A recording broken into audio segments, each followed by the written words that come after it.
Welcome to my YouTube channel. I hope आप सब अच्छे होंगे। तो हम लोग क्लास 10th के केमिकल रिएक्शन एंड इक्वेशन के फर्स्ट चैप्टर के हम लोग बारे में जानेंगे, तो वीडियो को एंड तक ज़रूर देखिएगा। तो चलिए हम लोग स्टार्ट करते हैं अपना टॉपिक। तो हम लोग जानेंगे पहले केमिकल रिएक्शन होता क्या है। यहाँ पर देखिए लिखा हुआ है, तो the process in which a substance undergoes change to produce new substance with new property is called chemical reaction. मतलब कि एक सबस्टांस चेंज होता है और उसको प्रोड्यूस करता है नया सबस्टांस एंड नया प्रॉपर्टी के साथ, उसको हम लोग क्या कहेंगे, केमिकल रिएक्शन कहेंगे। सपोज दैट अगर मैग्नीशियम है और ऑक्सीजन के साथ रिएक्शन करता है तो बनाता है मैग्नीशियम ऑक्साइड। यानी क्या, एक जो मतलब मैग्नीशियम था वो किस ऑक्सीजन के साथ जब रिएक्ट किया तो क्या बनाया, मैग्नीशियम ऑक्साइड बनाया।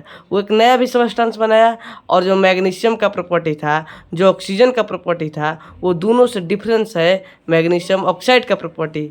इसी को हम लोग क्या कहते हैं, केमिकल रिएक्शन। और जो केमिकल रिएक्शन होता है उसी को अगर हम सिंबॉलिक में रिप्रेजेंटेशन कर दें, अगर उसको सिंबल के फॉर्म में उसको लिख दें तो उसी लिखेंगे तो उसको क्या कहेंगे, केमिकल इक्वेशन। तो हम लोग जान गए कि केमिकल रिएक्शन और केमिकल इक्वेशन होता क्या है। अब हम लोग जानेंगे कि कैरेक्टरिस्टिक्स ऑफ केमिकल रिएक्शन, मतलब क्या क्या गुण होता है केमिकल रिएक्शन का। तो हम लोग देखते हैं कि अगर क्या क्या चेंज हो सकता है केमिकल रिएक्शन में। अगर वो केमिकल रिएक्शन में वो चेंज होता है तो हम लोग जानेंगे कि वहाँ पर केमिकल चेंज हो रहा है, यानी वहाँ पर केमिकल रिएक्शन हो रहा है। तो पहला होगा चेंज इन कलर, कलर में चेंज होगा।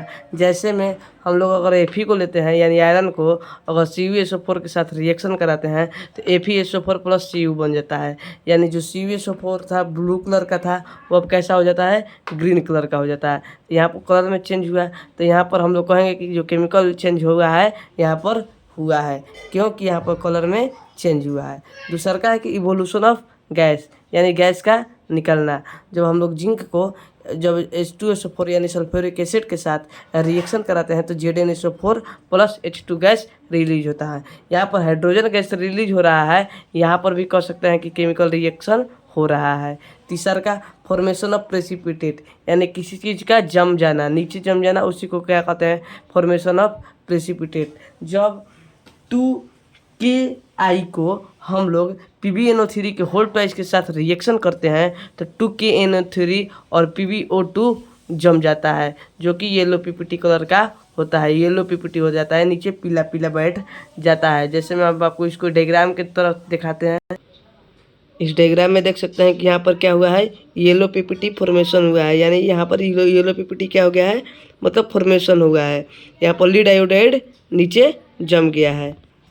और चौथा है चेंज इन टेम्परेचर। जब हम लोग कैल्शियम ऑक्साइड को वाटर के साथ रिएक्शन करेंगे तो CaOH का whole twice plus large amount में हीट रिलीज होता है। जब हम लोग चूना को यानी पानी में डालते हैं तो अगर हम लोग बीकर में, अगर मानिए कि बीकर में चूना को डालें, बीकर में पानी है और उसमें चूना डालें, तो देखेंगे कि हम लोग अगर बीकर को टच करेंगे तो बहुत ज़्यादा हीट प्रोड्यूस होता है। यहाँ पर ये होता है, यहाँ पर से ये भी पता चलता है कि अगर जब टेम्परेचर रिलीज हो रहा है तो वहाँ पर भी केमिकल रिएक्शन टेक्स प्लेस, यानी वहाँ पर भी केमिकल रिएक्शन हो रहा है।